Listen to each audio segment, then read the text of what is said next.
Bismillahirrahmanirrahim. Assalamualaikum warahmatullahi wabarakatuh.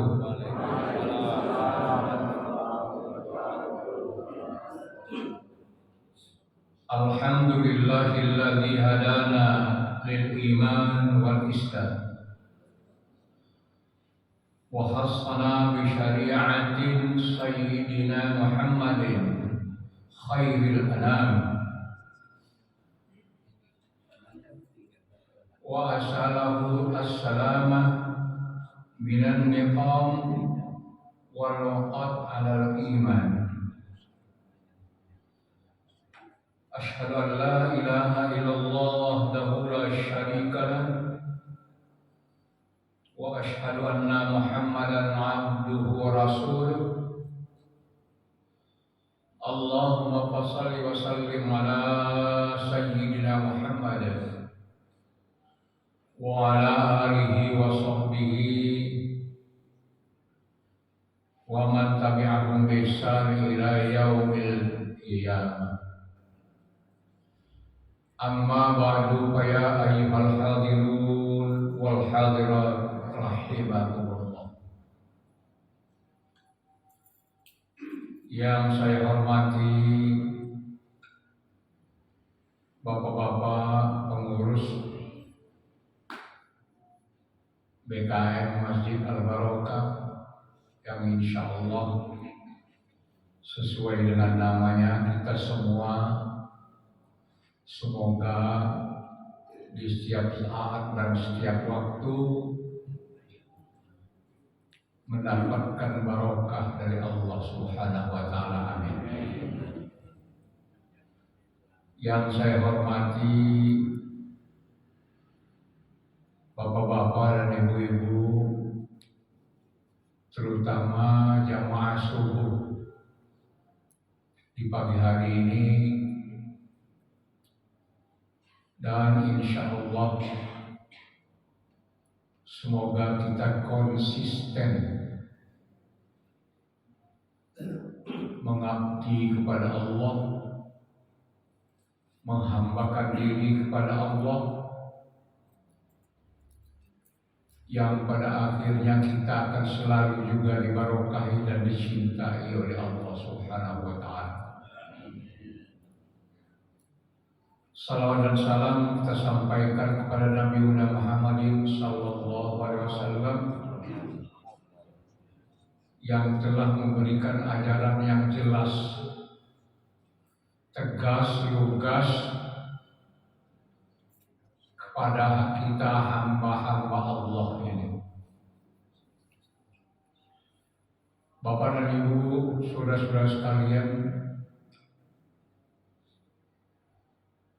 kita merangkak sekarang ini, kalau berjalan ibaratnya kita ini merangkak, kian naik hitungannya di dalam Ramadan ini. Dari hari pertama, kedua masih lapar, ketiga lapar kurang dikit, siang hari, yang keempat kelima kadang-kadang, dan sekarang ini tambah merangkak baik. Mulai kita terbiasa sahur dan kita biasa berbuka puasa, perut kita tidak kaget lagi. Tapi nanti sebentar lagi waktu kita menurun dari 15, 16, 17, 18 sampai ke 29 atau 30 menurun, itu biasanya ngulang lagi agak tambah, ngulang lagi merasa berat di hati dan lain-lain. Karena kalau menurun nanti itu pemikiran kita lah berbeda. Ibu-ibu lah banyak lah masak kue, atau bapak-bapak lah banyak keinginan pulang makan kue sore-sore hari. Anak-anak lagi berbulu nak baju baru, yang pada akhirnya membuat pemikiran kita ngulang lagi seperti dari awal tadi, merangkak. Yaitulah kehidupan namanya, kehidupan manusia, dan ini tahunan, setahun sekali. Setahun sekali kita diberikan oleh Allah kenikmatan yang banyak, yang sunnah berlipat ganda, yang berlipat ganda menjadi seperti yang wajib. Allah berikan rahmat kepada kita.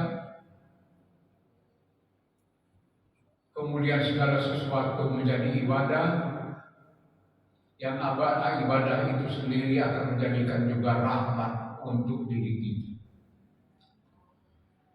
Ada yang kita sadari, ada pula yang kita tidak menyadarinya. Tapi yang lebih gawat itu kalau ada yang tidak mau menyadari, itu yang hebat. Ngapu kita sekarang ini setelah ditanya orang baru teringat, oh iya puasa hari ini ya.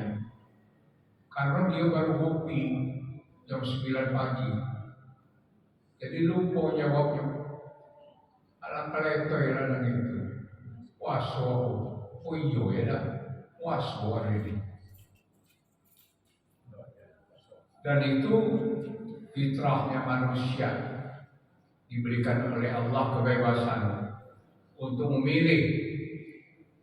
Allah selalu memberi kita pilihan yang terbaik, yang mana yang kamu suka.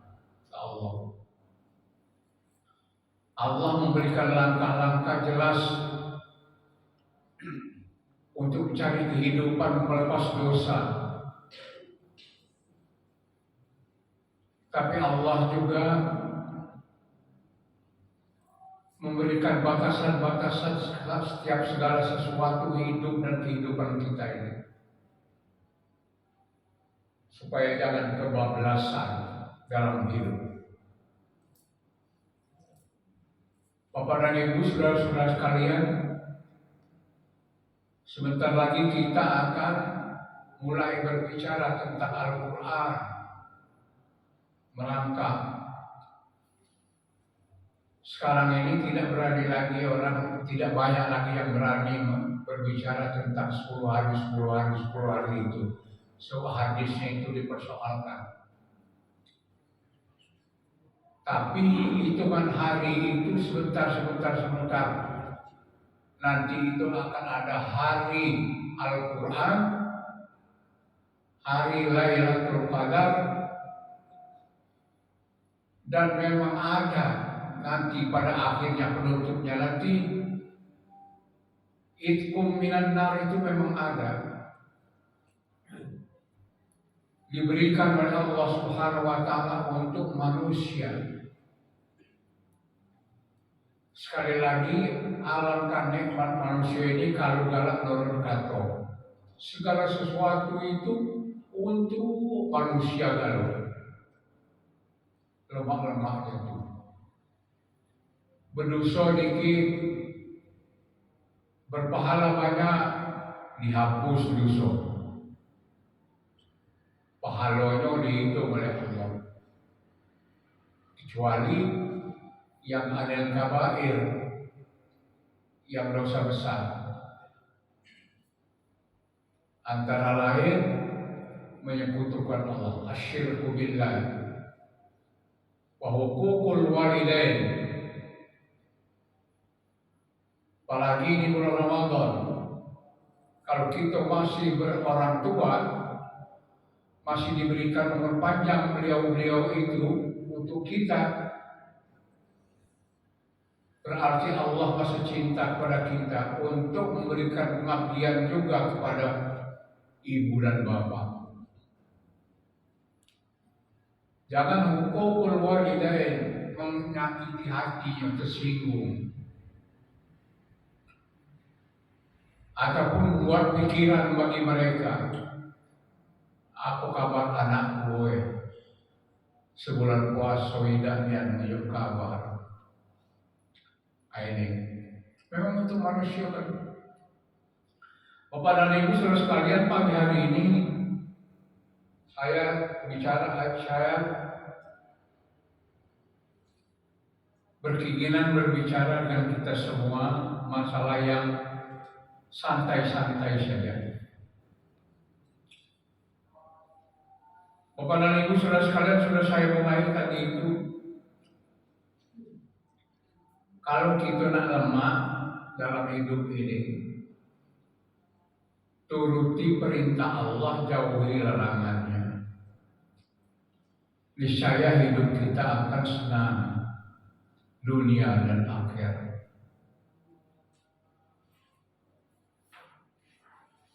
Turuti perintah Allah di sini,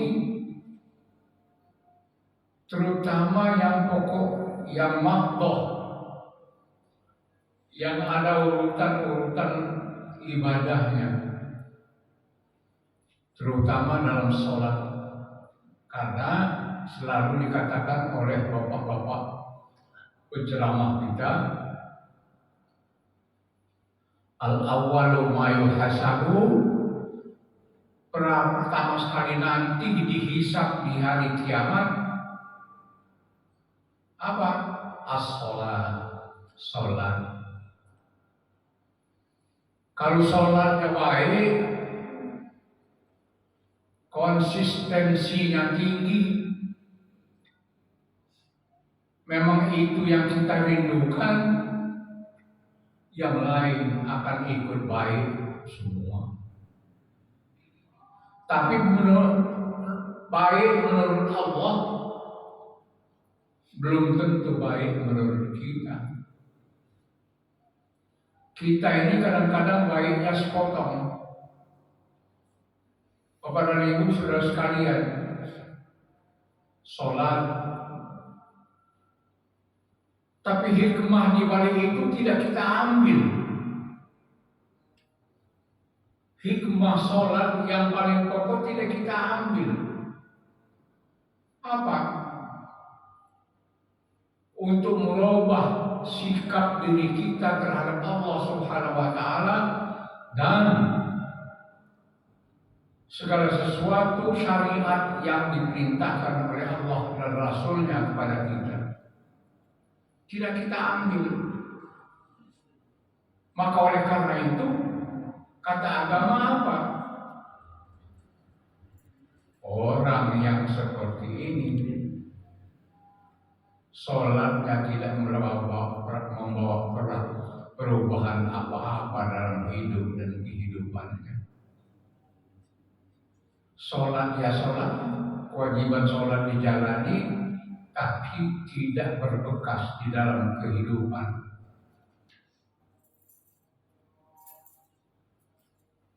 Sholat yang pertama adalah bagaimana kita cara menghadap Allah Subhanahu wa Ta'ala.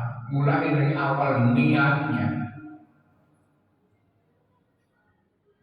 Sudah kita niatkan di dalam hati, kita akan sholat subuh. Maka yang pertama yang kita kerjakan adalah niat sholat subuh. Bukan niat untuk ke masjid, bukan. Bukan niat untuk menampakkan diri di masjid kepada orang-orang lain, tidak. Tapi niat kita sholat subuh berjamaah di masjid adalah dalam rangka pengabdian diri kepada Allah Subhanahu wa Ta'ala. Nah, banyak dan dikit itu urusannya berbeda. Tapi memang dikehendaki dalam agama banyak itu akan jauh lebih baik daripada sedikit. Dengan kata lain, malah kata orang Yahudi apa? Kami takut dengan orang Islam itu. Kalau dia sembahyang berjamaah di masjid, lah penuh sesak masjid itu setiap waktu. Ngeri kami. Nah, sekarang ini belum timbul itu. Belum timbul ketakutan mereka itu pada kita, makanya kita hancur-hancuran. Karena kehidupan kita berbeda sekarang ini. Dengan kata lain, sholat belum membawa perubahan dalam diri kita. Sholat rajin, masjid rajin, maksiat rajin, ngupat rajin,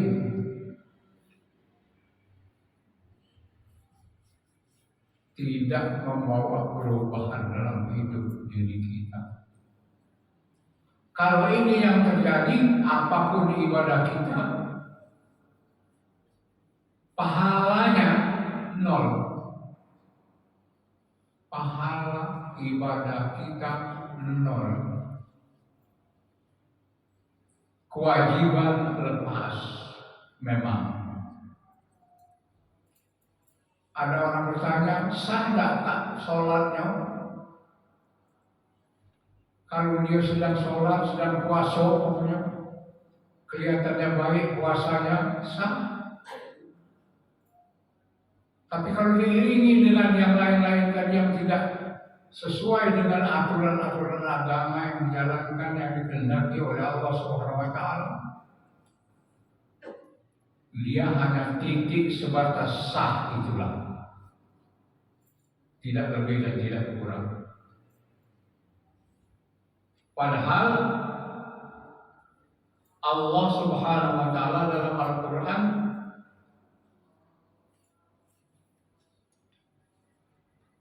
sudah menyampaikan kepada kita dan selalu kita dengar, wa ma khalaqtul jinna wal insa illa liya'budun. Banyak kita ngomong illa liya'budun itu pengertian takut dengan Allah.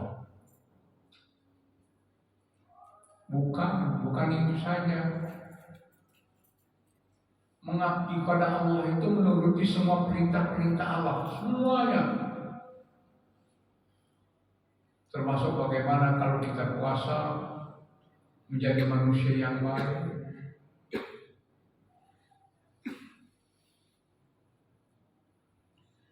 Makanya kadang-kadang ada penyesalan dalam diri manusia.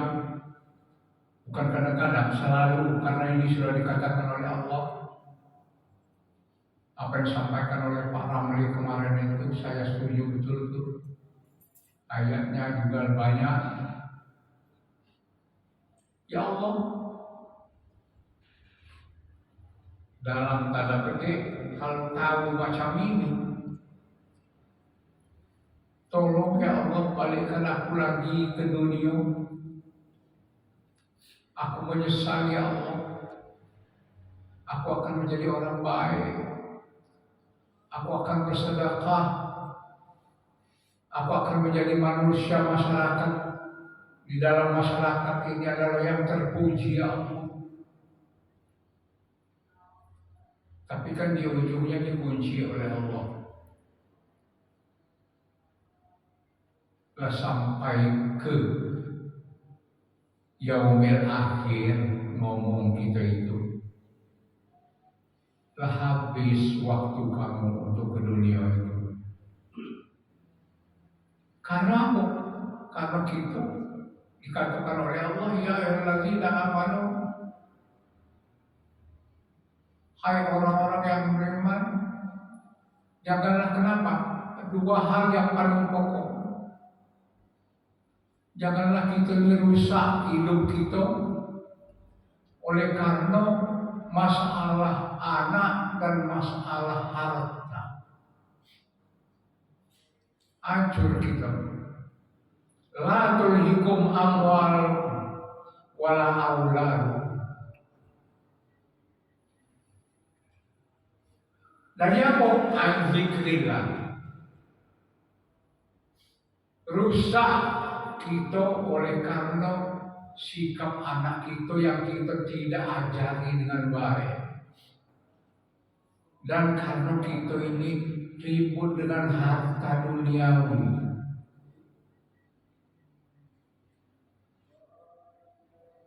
Lupa kita zikrullah, berzikir dengan Allah. Puasa Ramadan, sholat, zakat, apalagi mohon maaf, segala rukun-rukun Islam itu sedikit pun tidak berbekas dalam hidup kita. Syahadat kita adalah di mulut saja, tapi tidak dibawa untuk dalam hati, kemudian langsung kita manifestasikan ke dalam diri kita, dalam hidup dan kehidupan kita. Kita selalu nak nikah, asyhadu an la ilaha illallah wa asyhadu anna Muhammadar Rasulullah, dituntun oleh Pak Penghulu. Seolah-olah itulah agak seni bagi kita, bukan kewajiban. Sehingga tidak pernah berbekas setelah itu. Pernah ada syahadat kita, pernah ada salawat kepada Rasul. Maaf, nyebutkannya kadang-kadang kita tidak benar. Maaf ya, pada Allah saya mohon ampun. Asyhadu an la ilaha. Hidup tidak pernah mendapatkan hidayah dari Allah untuk membaca syahadat yang betul, membaca salawat. Allahumma shalli ala Muhammad. Asyhadu an la ilaha, asyhadu.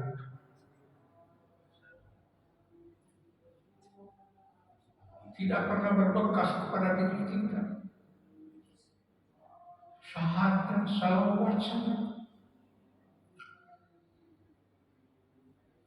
Itu Bapak dan Ibu saudara-saudara sekalian. Apalagi kan sudah timbul yang selanjutnya, zakat. Kalau mau orang menerima duit dari aku, kalau zakat aku 10 juta, karena duit saya ada 400 juta, zakatnya 10 juta. Yang itu aja dikasihkan dengan orang 10 juta. Tapi karena ya selalu kita ini gawe, kita menghitung-hitung harta itulah, waktu keluar 10 juta itu sakit hati kita. Alah kalau makhlalang itu, alah kalau makhluk itu nerima duit aku baik 10 juta. Aku yang payah, aku yang capek. Tapi dia tidak tahu bahwa datang duit 10 juta itu bisa dikeluarkan karena Allah yang memberi. Banyak orang yang pegang langgang, pergi pagi balik petang, tidak mendapatkan untuk berzakat 10 juta itu, kemana dia cari. Jangankan berzakat 10 juta, untuk makan dan minum saja 1 juta sulit. Tapi ini 10 juta. Ada duit 400 juta. Sakit hatinya. Lah kenapa? Karena merasa ini milik dia. Al-mal wal banun, fitnah, menjadi fitnah dalam hidup dan kehidupan menghadap Allah Subhanahu wa taala. La tulhikum amwalukum wa la auladukum an dzikrillah. Manusia, kata Allah, berhentilah kamu rusak dunia kamu, jiwa kamu, kehidupan kamu gara-gara ngurusi harta yang tidak berhenti. Pergi pagi balik malam, tidak keluar lagi. Kapan subuhnya, kapan zuhurnya. Silakan, Allah tidak melarang orang untuk menjadi kaya raya. Tidak, Allah senang kepada orang yang kaya raya. Aghnia, orang kaya. Tapi yang dermawan, yang baik hati, Ini adalah batasan manusia, jiwa manusia yang kadang-kadang tidak sadar dengan hidup dan kehidupannya. Dari mana datangnya itu? Dia tidak menghitung bahwa segala sesuatu itu diberikan oleh Allah. Minallah. Minallah, dari Allah. Saya selalu berkata, segala sesuatu yang diberikan oleh Allah, diwajibkan oleh Allah, diperintahkan oleh Allah untuk manusia itu enaknya untuk manusia. Allah sedikit pun tidak ingin dan tidak minta kenikmatan dari kita, tidak.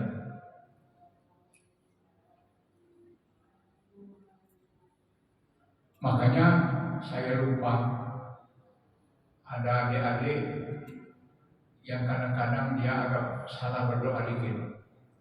Allahumma antas salam wa minkas salam wa ilaika ya'udus salam. Ada yang alaika ya'udus salam. Salah, bukan. Allah tidak minta dikit pun. Ilaika, kepada engkau. Dari selamat itu dari engkau ya Allah. Untuk engkau ya Allah. Bukan untuk Allah yang menikmatinya, untuk manusia. Allahumma antas salam wa minkas salam wa ilaika ya'udus salam. Bukan wa alaika ya'udus salam. Keselamatan tidak perlu Allah. Allah sudah selamat. Allah yang maha segala-galanya. Allah yang maha perkasa. Allah yang maha besar. Allah yang memberi kita. Tidak perlu dia dikasih oleh kita. Jadi bukan alaikas salam tapi ilaikas salam. Kembalinya ya Allah kami ini, selamat kami ini karena Engkau ya Allah, darimu. Tapi kadang-kadang kita tidak sadar, seolah-olah kalau kita lemah dikit itu kita yang berusaha. Memang Allah, Rasul sudah selalu merintahkan karena lemah itu ikhtiarnya tinggi, betul.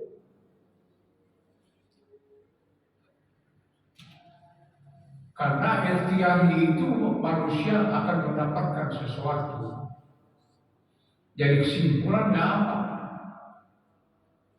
Kesimpulan Bapak dan Ibu saudara sekalian, kalau sudah dikatakan oleh Allah, ya alladzina amanu la tulhikum amwalukum wala auladukum an dzikrillah, kelak itu akan besar. Kita lupa ngajari anak-anak kita ya. Akhlakul karimah. Sekarang ini sayang pelajaran kita tidak seperti kami tua-tua zaman dulu. Ada pelajaran adab di SR, kalau sekarang SD ada pelajaran adab. Adab kepada orang tua, adab kepada Allah, apalagi adab kepada Rasul, adab kepada sesama. Sekarang tidak ada adab. Makanya anak banyak yang mengeca-eca, apalagi peraturannya baru. Anak harus diberikan kebebasan, tapi mereka tidak ada batasannya. Akhirnya anak melincah-lincah di sekolah paling gerok. Dulu kalau anak nakal dicubit oleh gurunya, sampai di sekolah ngadu dengan emaknya, ditambah oleh mbaknya empang, ditempelin sekali. Itulah makanya kamu jangan nakal, kamu tidak dihukum oleh guru kamu. Sekarang maaf, orang tuanya ngadu ke polisi nangkap guru tadi. Polisi nangkap guru. Ngapa? Nyakiti anak. Maka sekarang ini paling banyak anak-anak itu, apalagi kelas-kelas SMP itu, luar biasa. Adabnya tidak ada. Mohon maaf saya. Pelajaran budi pekerti itu tidak ada. Pelajaran akhlak itu tidak ada. Mulai dari rumah tidak diajari akhlak. Di sekolah apalagi. Sekarang ini sudah biasa kita dengar seorang anak membunuh emaknya gara-gara harta.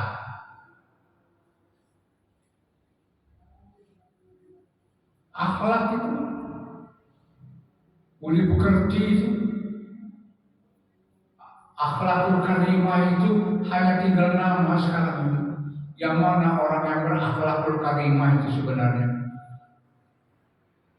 Padahal semua ibadah-ibadah yang mahdoh itu, apalagi itu selalu mengajarkan akhlakul karimah. Mengajarkan akhlakul karimah untuk kehidupan manusia. Tapi sekali lagi tidak berbekas. Kenapa? Karena tidak langsung diberikan motivasi yang lebih tinggi untuk anak dan untuk manusia lain berbuat yang baik.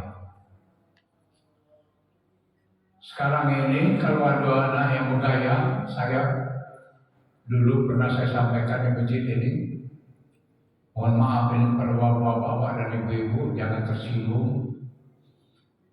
Kalau tersinggung Allah marah.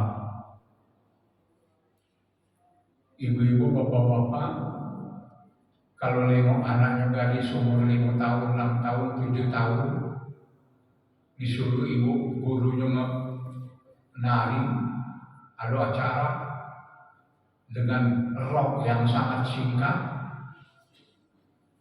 dengan pakaian yang tidak pantas untuk anak-anak kecil, bertepuk tangan. Oh ibu bapak ini bertepuk tangan sama dia. Maaf ya, bapak dan ibu, anak itu di pucuk panggung.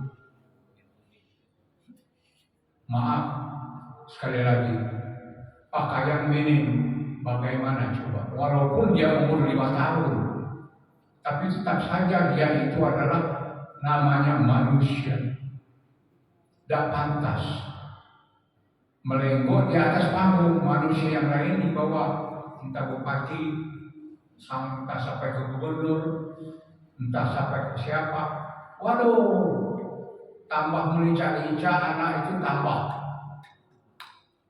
Orang tuanya bangga.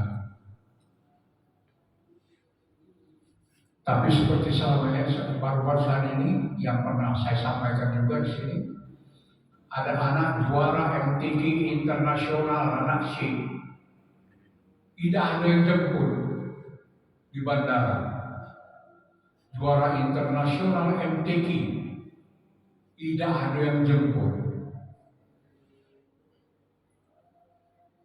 Tapi kalau juara nyanyi sedunia, wah penuh bandara. Jangan lupa, itu persoalan moral, persoalan akhlak. Bapak dan Ibu saudara sekalian, harta saja akan ditanya oleh Allah, apalagi yang seperti itu. Wa anfiqu mimma khalaqakum min qabli an ya'tiya ahadukumul maut.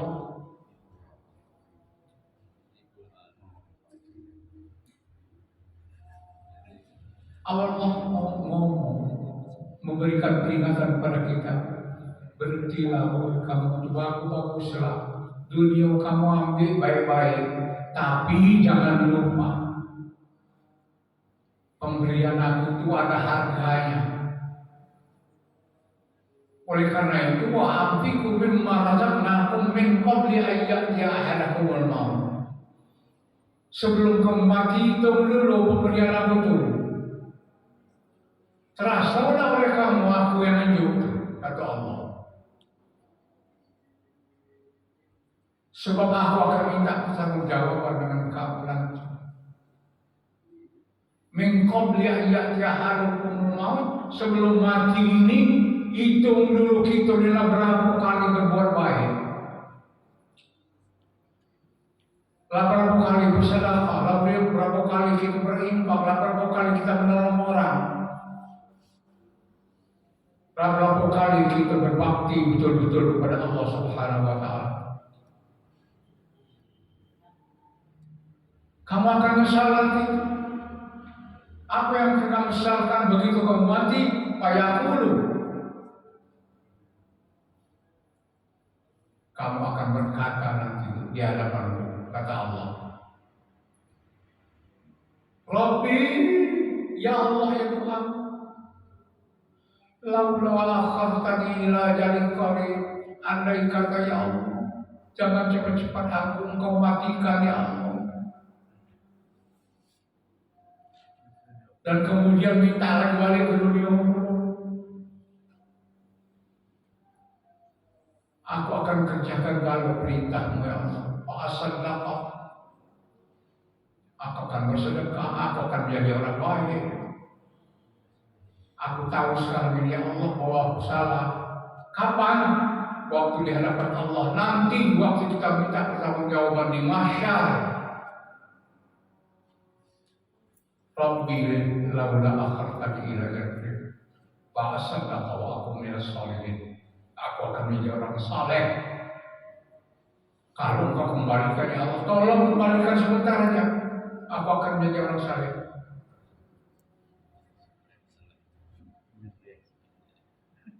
Apa jawaban Allah? Pasti jawaban Allah. Lan itu di dalam kaidah bahasa Arab hal yang tidak mungkin, hal yang mustahil. Walan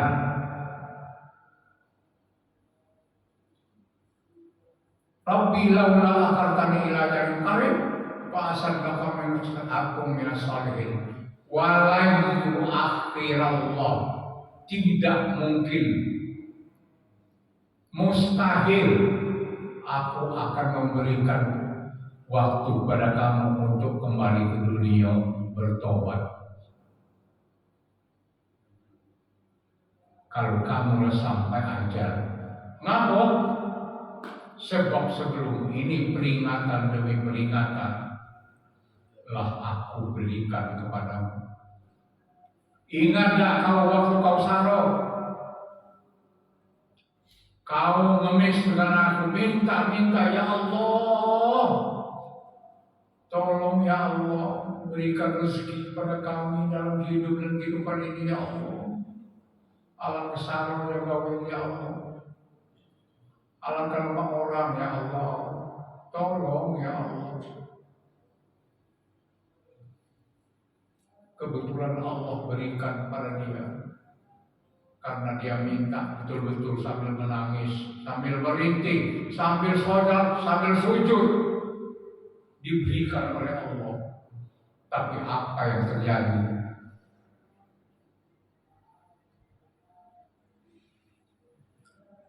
Setelah dia nikmatnya diberikan oleh Allah, dia lupa. Dan kata ulama, nikmat yang lupa inilah yang paling berat. Kalau orang miskin lupa, dia dihukum, tapi tidak berat. Tapi kalau orang dari miskin menjadi kaya, kemudian dia melupakan dirinya, ini 2 kali lipat kebencian Allah dengan dia. Sudah diberi oleh Allah,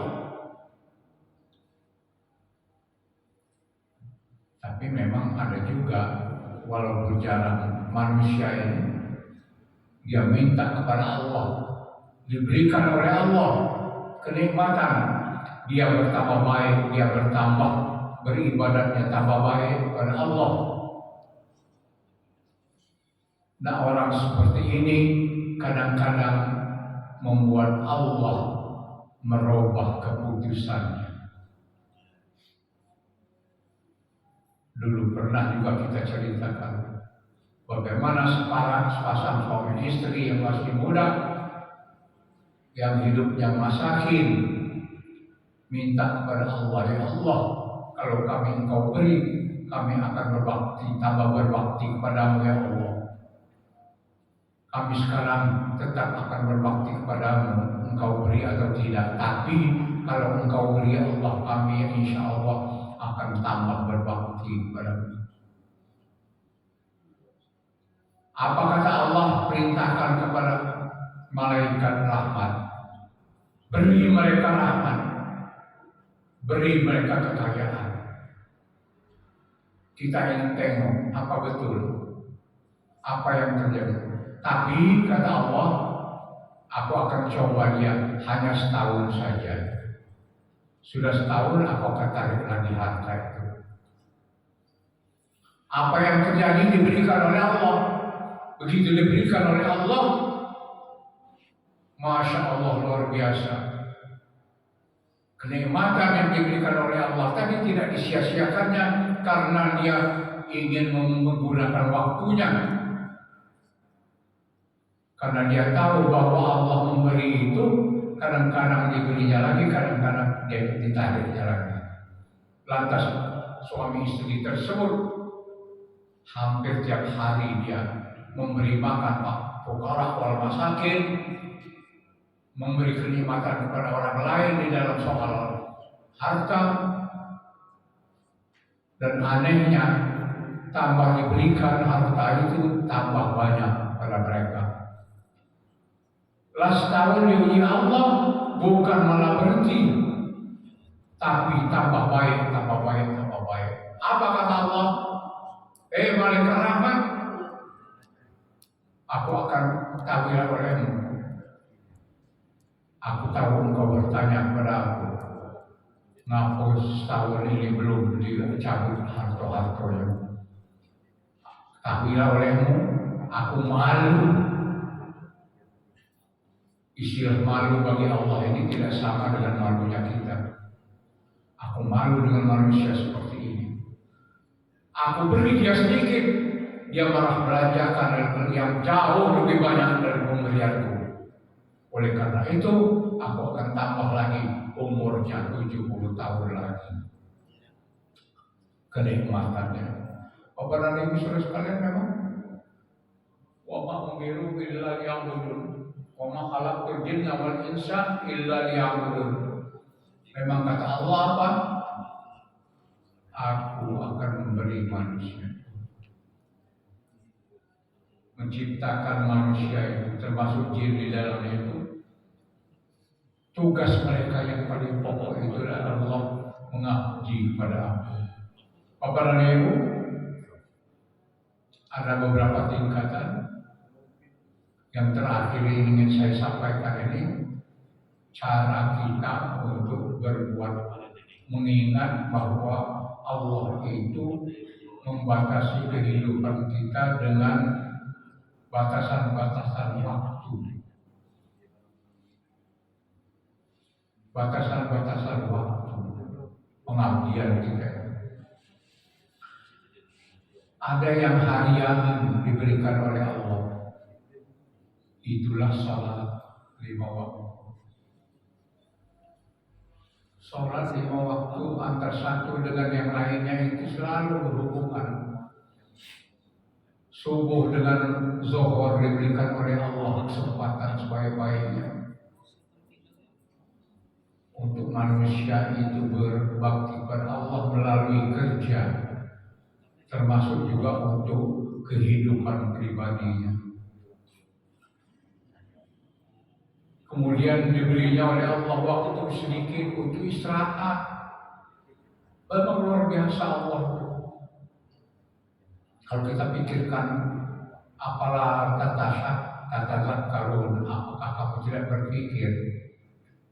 Apalah tashkurun, apakah kamu tidak bersyukur? Bayangkan, subuh dilarang tidur.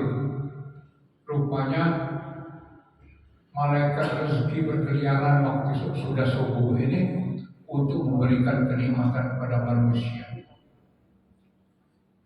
Setelah lewat subuh, baru manusia ini gagah lagi, kemudian mencari sampai waktu zuhur, istirahat, kecapean. Diberikan waktunya jeda oleh Allah antara zuhur dan asar. Asar sampai maghrib diberikan oleh Allah Subhanahu wa taala waktu untuk berbenah diri, bersih-bersih jiwa dan bersih badan sebelum menghadap malam.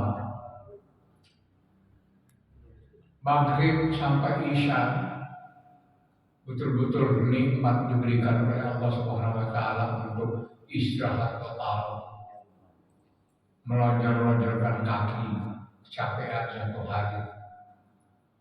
Nah, setelah itu baru diberikan Allah waktu sampai subuh. Begitu salat subuh tiba, sebelumnya Allah perintahkan kepada kita salat 2 rakaat sebelum subuh. Bayangkan Allah baiknya dengan manusia. 2 rakaat sebelum subuh itu berat. Masih ngantuk-ngantuk manusia. Oleh karena itu, iming-iming dari Allah berat pula. Apa? Barang siapa yang sholat sunat sebelum subuh, dia sama dengan mendapatkan dunia dan seisinya. Coba bayangkan, mau apa lagi? Baca surat Ar-Rahman itu. Fabi ayya ala rabbikum tukadziban. Begitu banyak nikmat dari Allah. Nikmat apa lagi yang kamu itu kadzibkan, dustakan?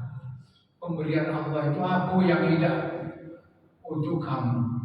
Bayangkan, Allah ganti ngantuk kamu, istirahat kamu, sholat 2 rakaat sebelum subuh, sama kamu dengan mendapatkan dunia dan seisi-isinya. Masih ada juga anehnya manusia diberikan Allah.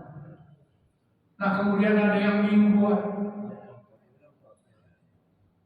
hari Jumat untuk laki-laki terutama diberikan oleh Allah juga istirahat 1 hari khusus untuk meraih nikmatnya hari Jumat.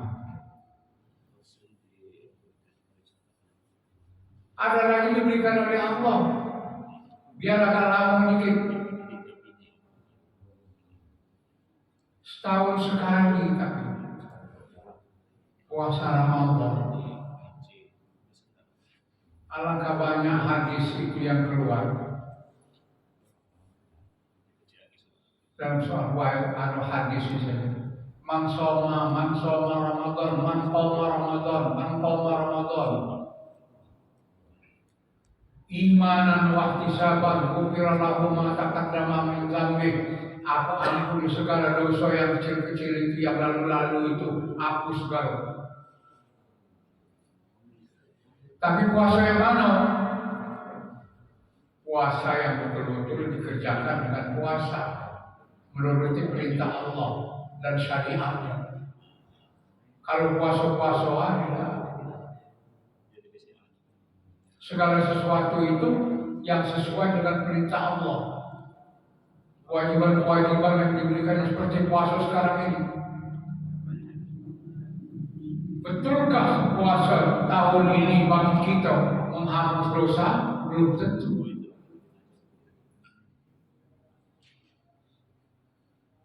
Kalau dalam puasa tahun ini kita menambah dosa dengan berbagai persoalan kehidupan kita, jangankan hapus dosa, malah nambah dosa. Imanan wa ihtisaban. Hanya untuk Allah dia berpuasa. Allah pun akan balikan pada kita, hanya untukmu rahmat puasa ini bagimu.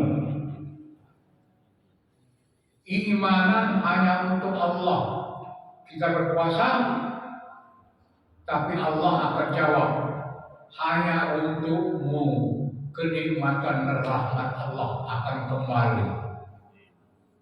sehat untukmu, enak untukmu, jadi orang baik untukmu, jadi orang dermawan untukmu, jadi orang yang berbuat selalu kasihan kepada orang untukmu,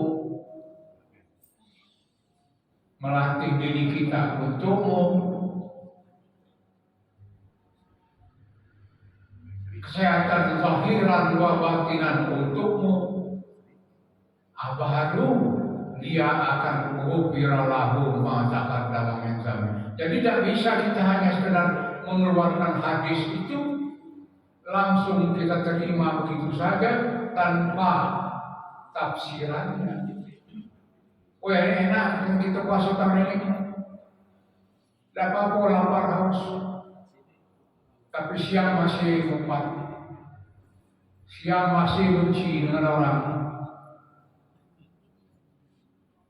Ya mana Allah nak malas kalau seperti itu. Yang mana yang akan didulukan? Dosa, apa pahalanya? Tapi kalau dengan imanan hanya untuk Allah, Allah akan kembalikan. Betul, kau sudah puasa. Baik, aku terima puasamu. Sekarang aku kembalikan padamu kebaikan hasil puasamu itu adalah untukmu. Kau akan jadi orang baik, kau akan menjadi orang yang kucintai, aku sayangi, aku rahmati, dan aku ampuni segala dosa-dosamu. Itu cara kita berpikir. Tidak biasa sekarang ini puasa kita habis dahulu selesai lalu itu. Nah, tidak seperti itu, tidak seperti itu. Ihtisabannya itu diterjemahkan juga karena mengharap ridho Allah, karena Allah sudah ridho itu. Kenapa? Karena kita sudah baik. Kalau kita tidak baik, Allah tidak ridho. Itu sudah pasti. Oleh karena itu, ibu bapak, kalau nak mendapat rahmat dari puasa ini, jadilah orang yang beriman dan ihtisaban. Kalau enggak itu enggak bisa. Merubah watak enggak bisa. Enggak bisa. Karena iman kita tidak hanya sekedar melepas kewajiban. Padahal puasa tidak boleh hanya sekedar melepas kewajiban. Makanya banyaknya itu.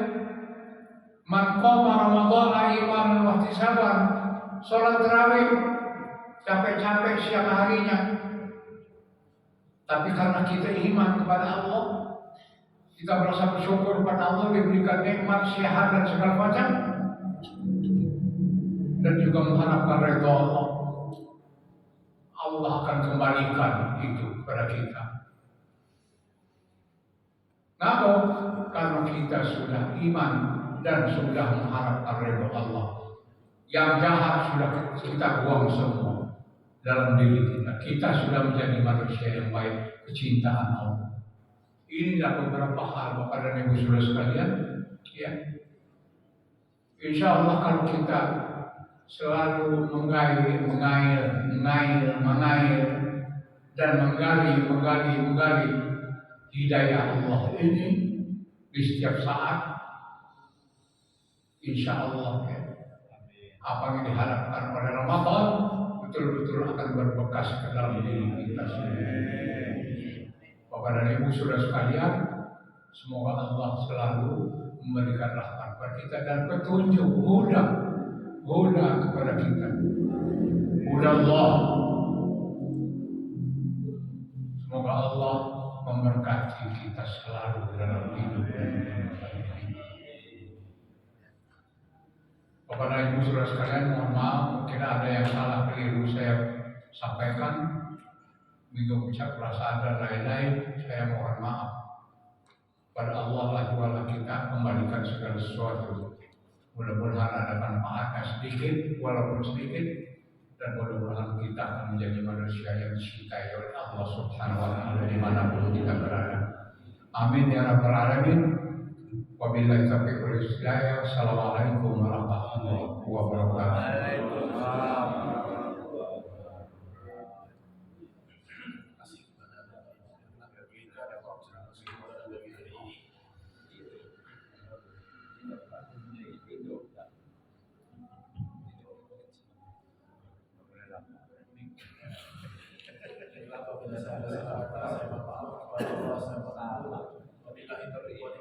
Assalamualaikum warahmatullahi wabarakatuh.